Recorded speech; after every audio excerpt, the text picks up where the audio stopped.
बहन ने बताई। मैं सबको यही बताना चाहती हूँ, अपने मोहल्ले वासियों को, पड़ोसियों को, कि हम कितनी भी साधना क्यों ना कर रहे, मन से जब तक हम छल कपट नहीं त्यागेंगे, कोई भी देवी देवता हमारी पूजा नहीं लेते। जिस दिन आप मन से छल कपट, व्यभिचार, लोगों के प्रति हीन भावना, माँ सिर्फ यही चाहती है, गुरुवर सिर्फ यही कहते हैं कि आप अमीर हैं, गरीब हैं, गुरुवर के द्वार पर लाखों नहीं करोड़ों लोग जाते हैं, ना जो जातीयता में है, ना वो किसी व्यभिचार में, सिर्फ और सिर्फ गुरुवर के द्वार पर माँ के भक्त बनकर जाते हैं। यही सौभाग्य हमें भी इस कलयुग के भयावह वातावरण में मिला। और माँ गुरुवर के चरणों में यही निवेदन करती हूँ, हे माँ, हे गुरुवर, जब जब यह जीवन मिले, सिर्फ और सिर्फ आपके चरणों में समर्पित रहूंगा। एवं मैं सभी का आवाहन भी करती हूँ, भाइयों ने किया आवाहन, बहनों ने किया, हमारे गुरुवर श्री ने आप सभी के लिए आमंत्रित दिया है। हम भी आपका आवाहन करते हैं कि पंचज्योति शक्ति तीर्थ सिद्धाश्रम धाम में शक्ति चेतना जन जागरण आत्मोत्थान शिविर लगने जा रहा है।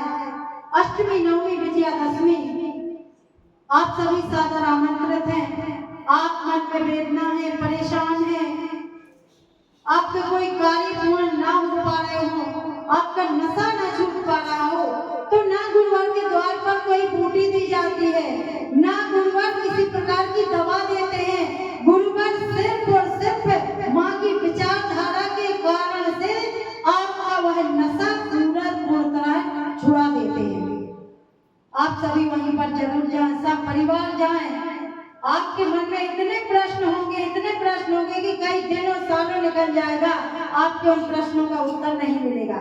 लेकिन गुरुवर के 3 दिवस जब तक चिंतन चलेंगे, 3 दिन चिंतनों में आपके हर एक प्रश्न का उत्तर वहां मिल जाएगा। बोल सच्चे दरबार की जय। ऐसे गुरुवर से आप भी जाएं, आप भी मिलें। विश्व में कहीं भी चले जाइए, आप एक और एक मात्र ऐसा धाम पंचज्योति शक्ति तीर्थ सिद्धाश्रम धाम है जहाँ पर कोई भी दान पात्र नहीं है।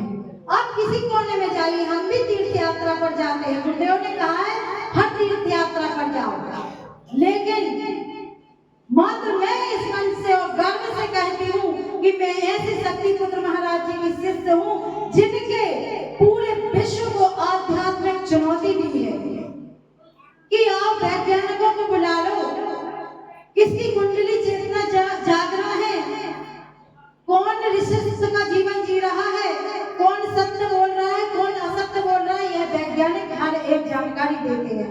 गुरुवर ने स्वयं कहा है कि वैज्ञानिकों को आध्यात्मिक चुनौती है, एक पलड़े पर मैं खड़ा रहूंगा और दूसरे पलड़े पर पूरे विश्व के विश्व गुरु बैठ जाएंगे।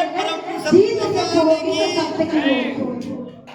हमें यह सामर्थ्य नहीं थी कि हम यहाँ खड़े होकर गुरुवर की विचारधारा बताकर, गुरुवर ने वह सामर्थ्य हमें प्रदान की है कि एक नहीं, हजारों नहीं, लाखों के सामने भी खड़ा कर देंगे तो एक एक के भगवती मानव कल्याण संगठन का कार्यकर्ता ऐसे चिंतन देगा, ऐसी विचार देगा कि आपका जीवन पवित्र हो जाएगा, आपके परिवार में खुशहाली आ जाएगी। मैं सभी का आह्वान करती हूँ, ऐसे धाम पर आप जरूर जाएं। इन्हीं शब्दों के साथ यहाँ पर आए हुए समस्त